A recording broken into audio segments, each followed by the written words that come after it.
7,000 kilo आंवलों की वर्षा, कुटिया भर गई।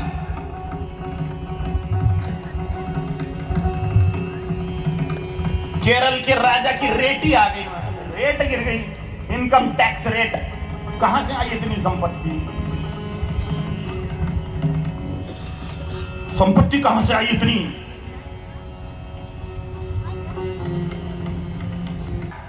ये कुटिया में आई कहां से? उसका पति बाहर से आ गया, ये क्या हो गया? वो महिला ने बोला कि ये घटना घटित हुई। वो एक बटू आए थे सन्यासी, सारी घटना बताई। त्रावणकोर के इनकम टैक्स की रेट, केरल के राजा पति को बंदी बनाने की तैयारी हो गई। और ये खबर सुन के राजा स्वयं आ गए। राज वैभव प्राप्त हो जाए, इतना खजाना।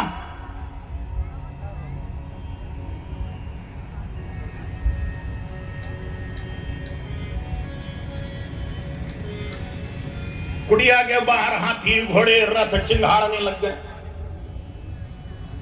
सारी सेना वहां पे आ गई खजाना जब्त करने के लिए। थोड़ा सा तो खजाना था नहीं।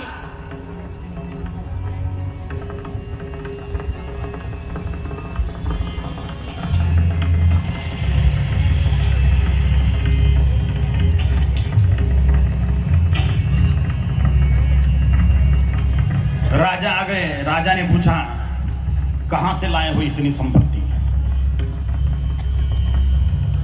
तो महिला ने सारा वृत्तांत दे दिया।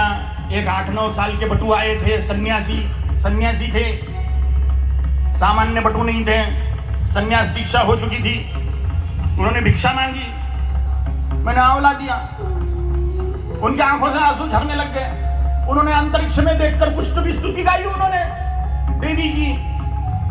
हमें तो कुछ नहीं दिखा, लेकिन वो बातचीत कर रहे थे आकाश में। और जैसे ही उन्होंने हाथ जोड़ के फिर कुछ बोला देवी को, सुनने से तो ऐसा लग रहा था कि महालक्ष्मी को हमारे लिए कुछ बोल रहे हैं। और जैसे ही उन्होंने आखिरी बार हाथ जोड़ा, यहां पे वर्षा हो गई घर में सोने के आंवलों की।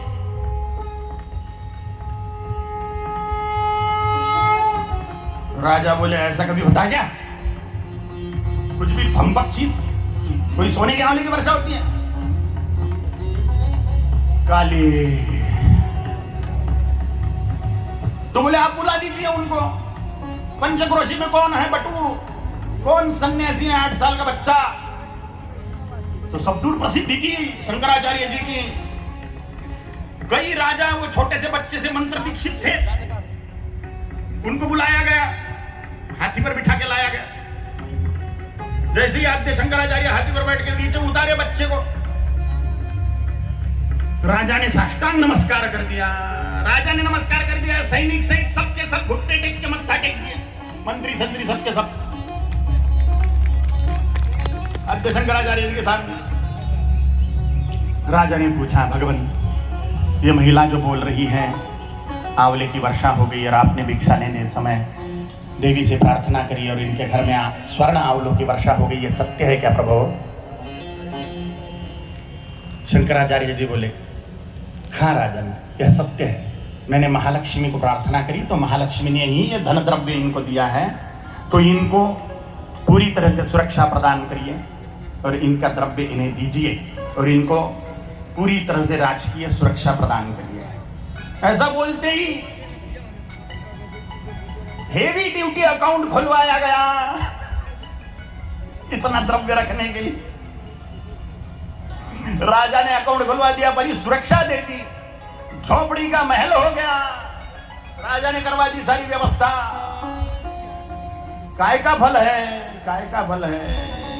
राजा प्रजा सब अपने अपने घर चली गई। आद्य शंकराचार्य अपनी लीला करने के लिए पूरे भारत में भ्रमण के लिए निकल गए।